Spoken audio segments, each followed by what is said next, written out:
What's up, YouTube? Zach's back with another attack, and today we are going to be reviewing the Apple Watch. And this is the Generation 1 Apple Watch, not the Series 1 Apple Watch. Before the Series 1, the Series 2, and now, as of Friday, there is the Series 3 Apple Watch. So this is actually before all of those, the original, just called Apple Watch. So we're going to be taking a look at that today, seeing if it's still worth it. But first, let me ask you, how come when everyone went on to Noah's Ark, the two worms didn't go in an apple?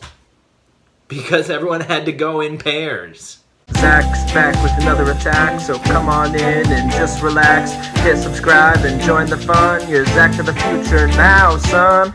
Alright, YouTube, let's get right down to it. So I got an Apple Watch. This is the 38mm version, and I was impressed right off the bat because it does have some useful features, such as getting messages and phone calls and other notifications sent straight to the watch instead of to your phone where you had to pull out your phone and look at it. It's kind of just always on your watch. One thing that I did not like though was I had to update my phone to iOS 11 to get WatchOS 4 on this device, and being the original Apple Watch, the battery life was not as good as the Series 1, Series 2, and especially not as good as the Series 3. WatchOS 4 supposedly fixes that, and from what I noticed it did help a little bit, but having to update my phone was not something that I wanted to do quite yet. I was waiting until iOS 11 was a little bit further into its life, had more bugs fixed and stuff, but I really wanted that WatchOS 4 to test this on, and it did seem to help, but I was not a fan of upgrading my phone right off the bat.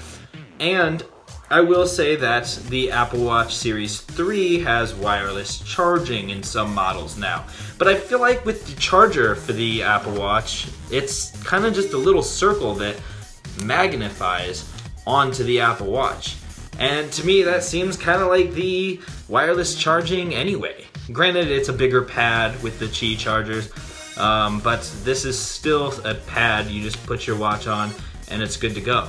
And there's a big wire, but technically there's a wire plugged into every wireless charger, so I don't really get the big draw of that. Another thing that I did find with the Apple Watch Generation 1 is that the battery life overall was not great. WatchOS 4 may have helped, but it didn't help enough that I was getting quite all day life. Granted, I stay up late, wake up kind of early, so it may have been partially my fault, but I was always finding it getting to the 10% mark and going to time only by the end of the day, and it stops tracking your activity and it stops giving you notifications, and I was not a fan of that. One thing that it does have is watch faces that are customizable. You can see this one is Toy Story.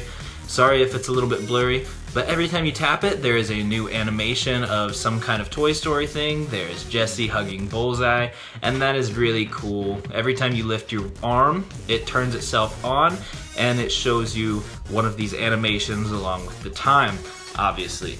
So, I thought that was very cool. There's other animations for watch faces, such as time-lapse of certain places, or Mickey Mouse with his hands just going with the time. Or you can do Minnie Mouse, and there's a lot of different watch faces you can do. So if you do feel like getting an Apple Watch, rest assured there's gonna be a watch face that you like, whether you like digital or analog watch faces. That said, another issue I had as far as battery life is that the watch would constantly not be able to tell when my arm was actually up. It's a great and cool feature that when you lift your arm up, it senses it, it tells you the time right there. But I would find myself having my arm go this way and the watch would turn on, or you know, I would hold it up and the watch would not turn on, and I would have to kind of flick my wrist a few times for it to realize that I'm doing something, you know? And that got very frustrating as well. Plus, it hurt the battery life having it turn on when I was not intending my watch to be looked at. So that's another thing that really bothered me with this. As far as the other models, I don't know if they have that issue. I would assume to a degree, but the sensors in them may be a little bit better as far as being able to tell when the watch is actually in your face and when it is not. Another thing that I found is that the watch bands are not as easy as one would hope, to take off. It takes some effort, and that's kind of good because you don't want the watch bands to just slip out on you, but you also want to be able to change them fairly easily. So that was a little frustrating. I do wish there was a way to charge this without this little charger, because we're at a point in time where everybody has lightning chargers. When I was out in public and I didn't have this charger with me, because who wants to carry this around with you and an iPhone charger? You know, before I could go to somebody and say, hey, do you have an iPhone charger I could borrow? And a lot of times somebody did. But at this point, nobody carries around these little watch chargers, and so I wish that there was a way to charge these with simply the lightning charger, or even if this part removed and you just had a lightning cord that plugged into this little circle.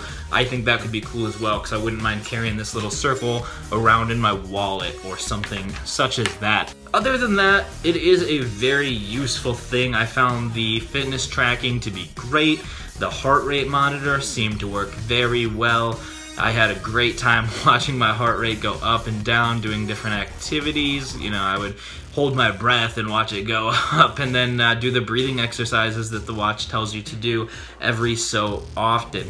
As far as whether or not this is good with the new LTE models coming out, I really think that the LTE models would add a lot to this watch, and I wish that this was available with LTE, because it was a nuisance to have to keep my phone right with me.